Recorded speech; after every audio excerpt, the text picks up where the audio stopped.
ಮಾಡ್ಬಿಟ್ಟು ಬಂದಿದ್ದೆ ತಾತ. ಅಲ್ಲ, ಅಣ್ಣಂಗಾದ್ರೆ ಹಾವು ಕಚ್ಚಿದೆ, ಆದ್ರೆ ಅಕ್ಕನ್ಗೆ ಏನಾಗಿದೆ? ಗಂಡನ ಪ್ರಾಣ ಕಾಪಾಡೋದಕ್ಕೆ ವಿಷ ತೆಗ್ದಿರ್ಬೇಕು ಮಹಾತಾಯಿ. ಸ್ವಾಮಿ ಬನ್ನಿ ಬನ್ನಿ ಇಲ್ಲಿ. ಸ್ವಾಮಿ ಬನ್ನಿ ಯಜಮಾನ್ರೆ ಬನ್ನಿ ಸ್ವಾಮಿ. ಐನೂರೇ ಹೋಗಿ ಹೋಗಿ ಹಿಂದಕ್ಕೆ ಹೋಗಿ.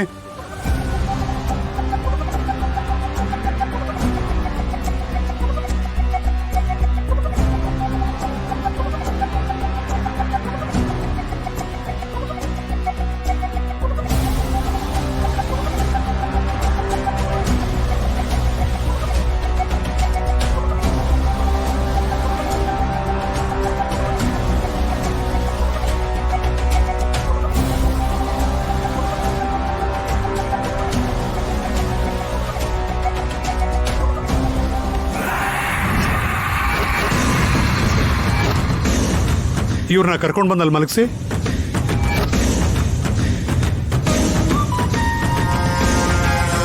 ಅಯ್ಯೋ ಅನಿಷ್ಟದವಳೆ, ನನ್ನ ಮಗಳನ್ನೇ ನನ್ನಿಂದ ದೂರ ಮಾಡ್ತೀಯಾ? ನಿನ್ನ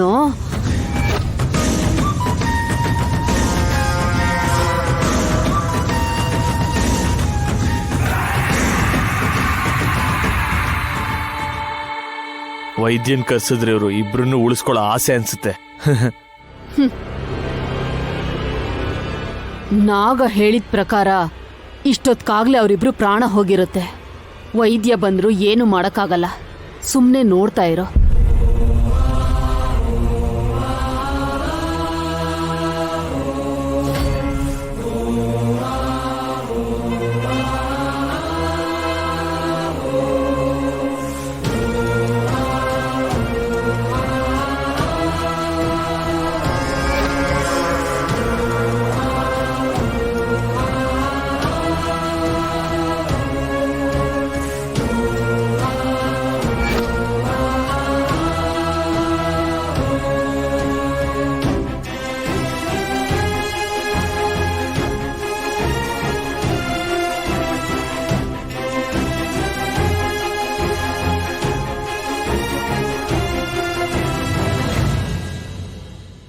ಏನಮ್ಮ, ಸ್ವಲ್ಪ ಇಲ್ಲಿ ಬರ್ತೀಯಾ?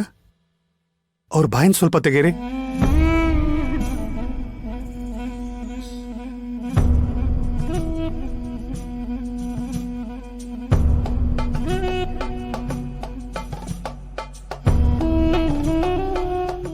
ವೈದೇಹಿ ವೈದೇಹಿ ವೈದೇಹಿ ವೈದೇಹಿ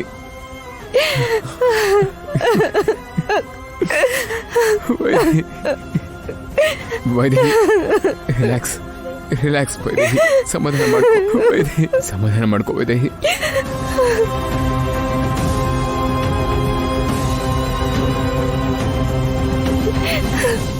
ಇನ್ನೊಂದ್ಸಲ ಸರಿಯಾಗಿ ನೋಡಿ ಹೇಳ್ತೀರಾ?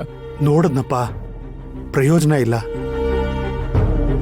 ಸಮಯ ಮೀರೋಗಿದೆ ಅನ್ಸುತ್ತೆ.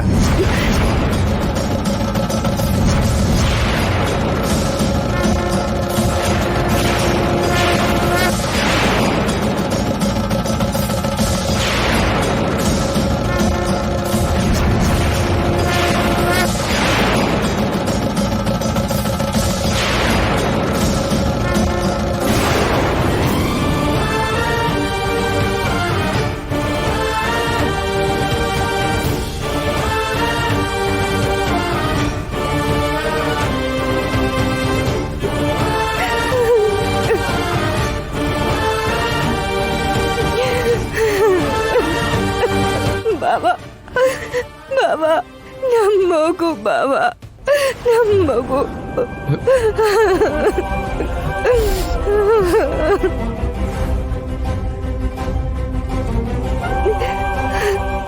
ನಮ್ಮ ಮಗುನೇ ನಮ್ಮ ಪ್ರಾಣ. ನಾವು ಬದುಕಿರೋದೇ ನಮ್ಮ ಮಗುಗೋಸ್ಕರ. ಆ ಮಗುನೇ ಜೀವಂತವಾಗಿಲ್ಲ ಅಂದ್ರೆ ನಮ್ಮನ್ನ ಯಾಕೆ ಬದುಕಿಸಿದ್ದೀರ? ನಮ್ಮನ್ನ ಯಾಕೆ ಕಾಪಾಡಿದ್ರಿ ಬಾಬಾ? ನಮ್ಮ ಮಗು ಬಾಬಾ, ನಮ್ಮ ಮಗು. ದೇವ್ರೆ, ನಾವು 3 ದಿನ ಒಂದೇ ಜೀವ ಅನ್ಕೊಂಡಿದ್ವಿ. ನಮ್ಮ ಮಗುನ್ ಕರ್ಕೊಂಡು ಹೋಗಿ ನಮ್ಮನ್ ಮಾತ್ರ ಯಾಕೆ ಬಿಟ್ಟೆ? ಮಗು ಬದಲು ನನ್ನ ಕರ್ಕೊಂಡು ನನ್ನ ಮಗುನ ಉಳಿಸ್ಕೊಡ್ಬೋದಿತ್ತಲ್ವಾ? ನಾನೇ ಬಲಿ ಆಗ್ತೀನಿ ಅಂತ ಹೇಳಿದ್ದೆ ಅಲ್ವಾ? ನನ್ನ ರಕ್ತದಲ್ಲಿ ಅಭಿಷೇಕ ಮಾಡಿಸಿದ್ದೆ ಅಲ್ವಾ? ಆದ್ರೂ ಯಾಕೆ ಹೀಗೆ ಮಾಡಿದೆ? ನಿನ್ನ ಹತ್ರ ಬಂದ್ರೆ ನನ್ ಮಗು ಕ್ಷೇಮವಾಗಿರುತ್ತೆ ಅಂತ ಅನ್ಕೊಂಡಿದ್ವಿ. ನಿನ್ ಮುಂದೆನೆ ಇಂಥ ಅನ್ಯಾಯ ಆಗೋಯ್ತಲ್ಲ ತಾಯಿ. ಇವಾಗ ನಾವ್ ಹೇಗ್ ಬದುಕಿರೋದು?